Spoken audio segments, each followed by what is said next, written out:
Bismillahirrahmanirrahim. Assalamualaikum warahmatullahi wabarakatuh. Alhamdulillah, wassalatu wassalamu ala Rasulillah Muhammad ibni Abdullah wa ala alihi wa sahbihi wa mawala. Alhamdulillah, bersyukur kepada Allah Subhanahu wa taala, bersalawat kepada junjungan alam Nabi besar Muhammad sallallahu alaihi wasallam. Sahabat dimanapun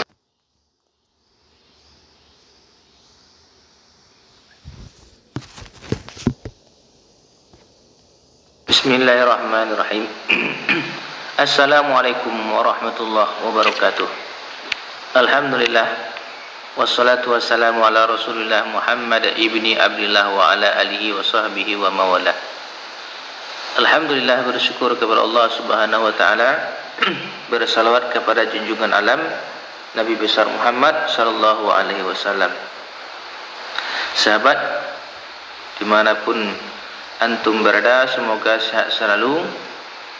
Semoga Allah mudahkan yaitunya rezekinya, dalam mengasih rezeki Allah lapangkan rezekinya, Allah damaikan kehidupannya, dan Allah berikan keturunan soleh dan solehah, amin ya rabbal alamin. Sahabat, hadis daripada Bukhari yang menyatakan Nabi yaitunya kapan sih waktunya bagusnya untuk bersahur itu? Kapan waktu yang terbaik untuk bersahur? Karena dalam hadis mengatakan, maka segerakanlah berbuka puasa jika dimasuki oleh berbuka puasa, dan akhirkanlah waktu sahur jika untuk bersahur. Dalam hadis Bukhari mengatakan, an Zaid bin Thabit radhiyallahu anhu qala tasahharna ma'an Nabi sallallahu alaihi wasallam summa qama ila sholati faqila lahu kam kana bainal adhani was sahur qala qadru khamsina ayatan. Hadis riwayat Bukhari dari Zaid bin Thabit radhiyallahu anhu, kami makan sahur bersama Rasulullah SAW. Kemudian beliau berdiri untuk melaksanakan sholat subuh. Zaid bin Thabit sahur bersama Rasulullah, lalu Rasulullah melaksanakan sholat subuh. Ketika ditanya oleh sahabat lain kepada Zaid, berapa kirakah jarak antara azan dan makan sahur? Di waktu itu sekira berapakah antara azan makan sahur Rasulullah? Maka ia menjawab, yaitu sekira membaca 50 ayat. Masya Allah, luar biasa. Berarti ini kesimpulannya hadis ini, sekira Rasulullah itu sahurnya adalah sekira-kira membaca 50 ayat. Berarti ini sekira-kira 15-20. Itu 15 menit sebelum azan subuh. Itu bagus di waktu untuk bagusnya waktu untuk kita sahur. Memasuki 10 menit sebelum subuh, maka kita imsak menahan. Berarti sebelum 10 menit itu 15 menit sebelum subuh, 20 menit sebelum subuh. Nah, di sanalah waktu yang terbaik untuk kita melakukan sahur. Dan hadis dari Anas bin Malik,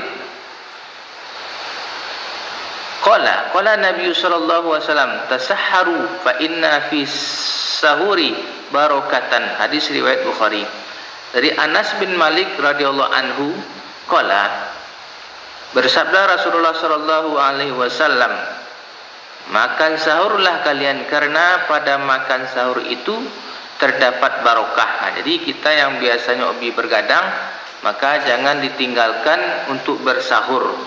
Baik itu jam sahurnya jam 3-an subuh, jam 2-an subuh. Misal seperti itu ya, diniatkan untuk bersahur karena sahur itu mendatangkan keberkahan. Terus Ustaz, bagaimana sih kalau saya hanya ketiduran ya? Kalau ketiduran ya nggak apa-apa. Bagusnya melakukan sahur karena sahur yang kita makan di waktu sahur itu mendatangkan keberkahan.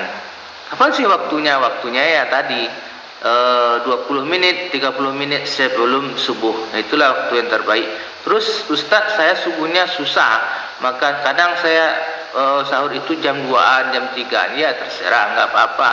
Kapanpun waktunya, yang terpenting kita sahur, karena sahur itu mendatangkan keberkahan.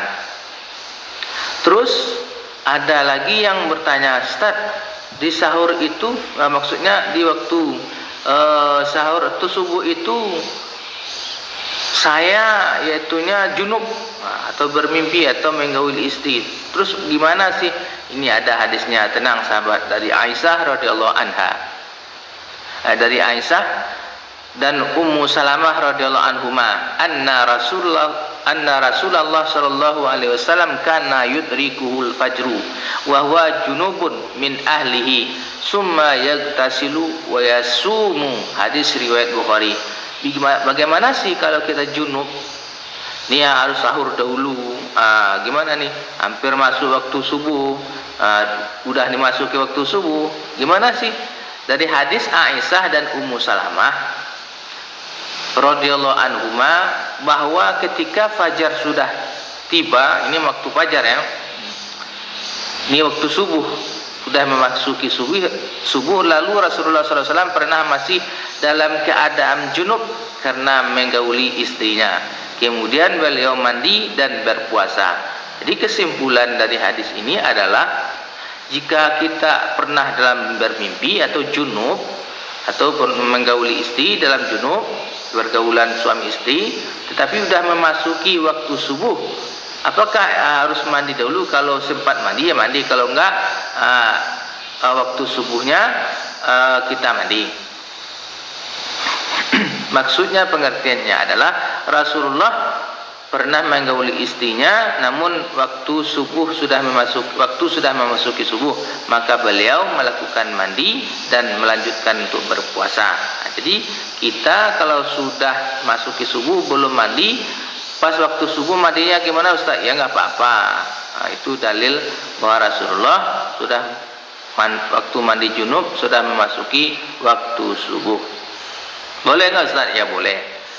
Jadi dari ketiga hadis tersebut adalah, kapan sih waktu sahur yang terbaik? Itu sahur dari sahabat Zaid bin Thabit, bahwa ia sahur, kemudian Rasulullah siap sahur melakukan sholat subuh, sekira-kira itu 15 atau 10 menit atau 20 menit sebelum subuh. Itulah waktu yang terbaik. Terus Ustaz, saya puasanya sahurnya jam 2-an, jam 3-an subuh. Ya nggak apa-apa, terserah. Sesudah itu sahurlah, karena sahur itu mendatangkan keberkahan. Dan yang terakhir adalah orang yang junub, apakah boleh mandinya di waktu subuh? Ya boleh, nggak apa-apa. Apakah mandinya sebelum subuh dulu? Ya terserah. Kalau mampunya nanti sebelum subuh, nggak apa-apa. Kadang akan dingin kan, dimandi pas subuhan, ya nggak apa-apa. Itu karena Rasulullah dalilnya pernah masih dalam keadaan junub, kemudian beliau mandi dan melanjutkan untuk berpuasa. Subhanallahi wa bihamdihi, subhanallahil azim, subhanaka Allahumma bihamdika, asyhadu alla ilaha illa anta, astaghfiruka wa atubu ilaika. Wassalamualaikum warahmatullahi wabarakatuh.